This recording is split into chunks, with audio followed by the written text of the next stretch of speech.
This video will cover subtopic D.3 Functions of the liver. So here are a list of understandings, applications, and skills that will be covered in this video.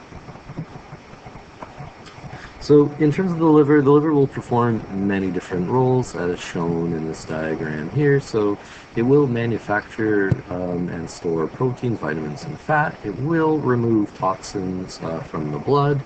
It will act to help circulate blood and filter that blood as well, and help with red blood cell breakdown. It will participate in the role of digestion and ultimately helps, it also helps with the regulation of sugar levels within the blood.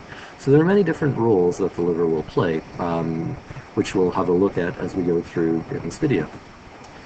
So we'll first look at nutrients and the liver. So the liver is the heaviest organ in the body and is one of the largest. The main function of the liver is to process nutrients from food, make bile, remove toxins from the body, and build proteins. It plays a vital role in the regulation of glucose by either storing glucose as glycogen or breaking down glycogen to glucose, as discussed in the physiology unit. The liver breaks down nitrogenous waste, which is mostly from proteins. So as those proteins get broken down, remember they contain that amino group. That amino group will get converted into ammonia, which is toxic. That ammonia needs to be converted into a less toxic form, which is urea. The liver will also process lipids in one form and release them in other forms. Iron, vitamin A, vitamin D can be stored in the liver along with glycogen, and they are released when there is a deficit of these nutrients in the blood. So looking a little closely more at the role of the liver in glucose regulation, so remember that carbohydrate digestion will be completed in the small intestine. So as those carbohydrates are broken down into glucose, it's glucose that gets absorbed into the capillaries just below the villi.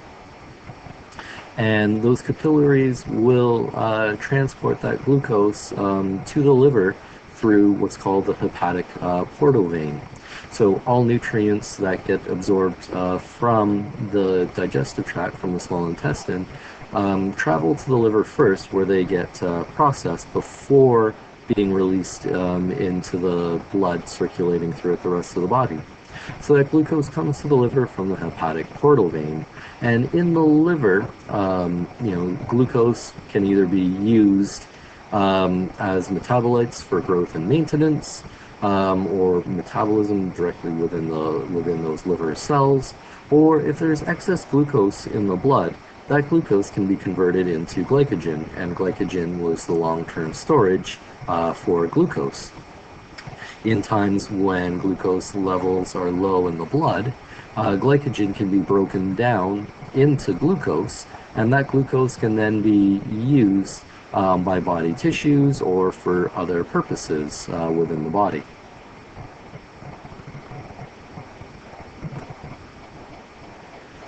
So looking at the role that the liver has with red blood cells, so red blood cells have a lifespan of about 120 days. So older damaged cells need to be removed from circulation. And they are broken down in the liver and the spleen as well. So the liver has a role in breaking down red blood cells. So most of the products from the breakdown of red blood cells get recycled. So there are a type of cell found in the liver called Kupffer cells, which are a specialized form of macrophage. So these Kupffer cells line the liver, and we'll talk about where they're found in the liver a little bit later on, and they will phagocytize or engulf these red blood cells. So they will take up these red blood cells, and then inside the Kupffer cells, the hemoglobin is split into globin chains. So remember, the hemoglobin is the polypeptide part of hemoglobin. So that polypeptide gets split into individual globin chains and eventually broken down into amino acids. Those amino acids get recycled.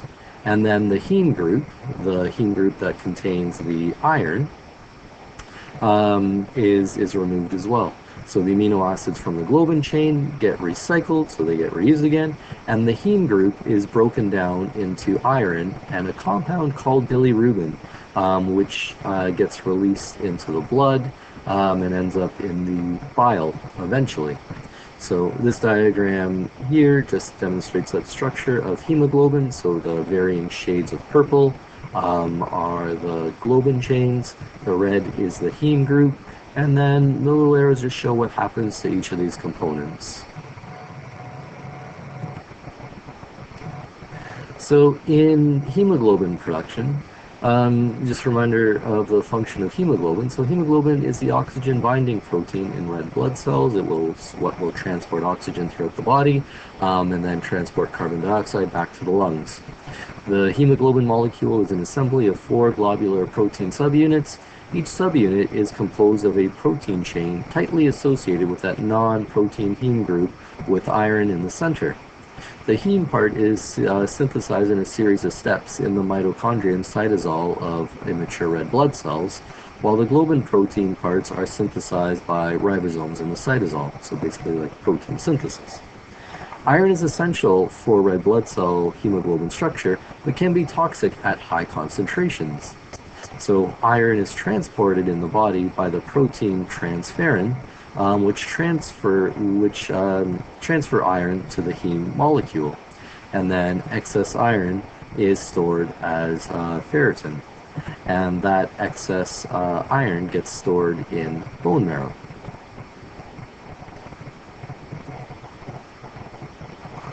So in terms of blood supply to the liver, blood arrives from the liver through 2 sources. So there are 2 blood sources, or 2 blood vessels that supply the liver with blood.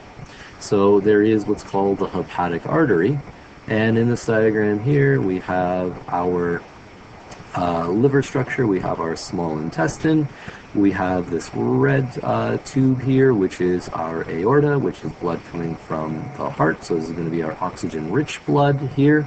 From that aorta, there's what's called the hepatic artery, and that hepatic artery is going to bring the blood that's rich in oxygen and nutrients as well from the aorta. So this is going to be the oxygen supply for the liver cells, for those liver cells.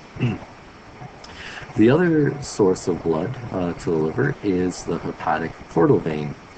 This is blood coming from the stomach and intestines that's rich in nutrients from digested food. So the hepatic portal vein, so as those nutrients get absorbed from the small intestine into those capillaries, they feed into the hepatic portal vein, which is transported off to the liver. So the liver will get its nutrients directly from what's absorbed from the small intestine. And so, the hepatic portal vein will be low in oxygen and relatively high in nutrients, while contents from the hepatic artery are going to be high in oxygen, but relatively low in nutrients as compared to the nutrient level in the hepatic portal vein. This picture here, this diagram, just kind of gives a close-up view of what that hepatic artery looks like, and that portal vein as well. So that portal vein, is coming from the small intestine, bringing those nutrients. You have the hepatic artery bringing in that oxygen-rich blood supply as well. So that blood flowing through the liver does need to be filtered, or that blood coming from the hepatic portal vein needs to be filtered. So this is where we'll talk a little bit about that liver structure and organization. So that blood coming in through the hepatic portal vein will empty out or divide into what's called sinusoids. Sinusoids are kind of special structures found within the liver. And the sinusoids are wider than capillaries, but they're not always lined with cells, and they basically merge back into venules that lead to the hepatic vein. So if we look at the structure of our liver is basically organized into these hexagon shapes, and this is where we'll find our liver cells. And these hexagon shapes, if we were to zoom in on one of these hexagon areas here, we could get a sense of the structure of that sinusoid. So there is the central vein to our liver lobule or lobule. There is the hepatic portal vein that's coming in here. So if this is our hepatic portal vein down here, as the blood flows through the liver lobule, through the central vein, and this is basically blood that is going to flow into the hepatic vein and then blood that will flow out of the liver. So our blood coming in from the liver is going to flow through the liver, through these openings called these sinusoids. And these sinusoids are basically kind of channels where in between or on either side of the channel you're going to find hepatocytes. So these little gray guys here are going to be a hepatocyte or a liver cell. And so it's these liver cells that are going to help filter out that blood and remove toxins as the blood flows through the sinusoid. The sinusoid will eventually lead into venules that empty out into this central vein, and this central vein carries that blood away, that filtered blood, away from the liver. So sinusoids allow blood flowing through to come into contact with liver cells, and proteins can also enter and leave the blood at this point as well. So these liver cells can add in proteins to the blood, and we'll talk about that a little bit later. So the hepatic artery divides into arterioles, which will join with the sinusoids to provide oxygen as well. So here we have our hepatic artery filtering into the sinusoids, and then this is what will supply that oxygen-rich blood to these hepatic cells.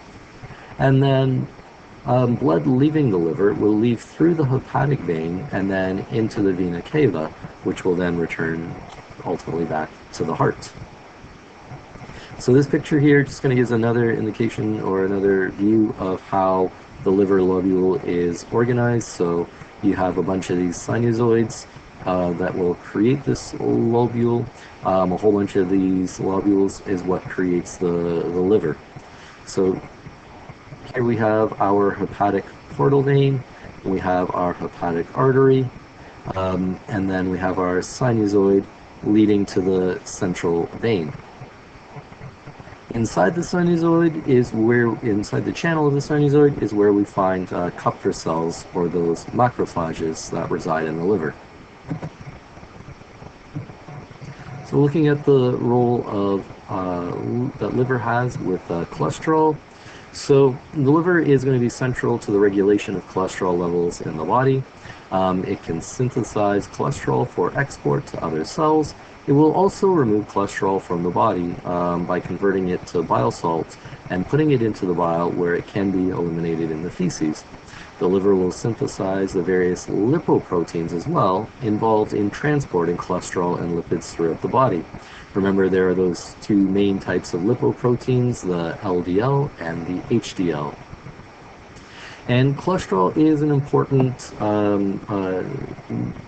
nutrient, or a very important molecule, as it is needed to synthesize vitamin D and other steroid hormones.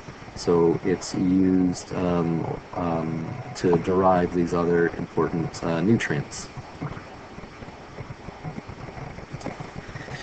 Within the plasma, there are a number of proteins that can be found, and plasma is the liquid component of blood, and in that liquid component we do find a lot of proteins, and those proteins will originate largely from those hepatocytes, or those liver cells.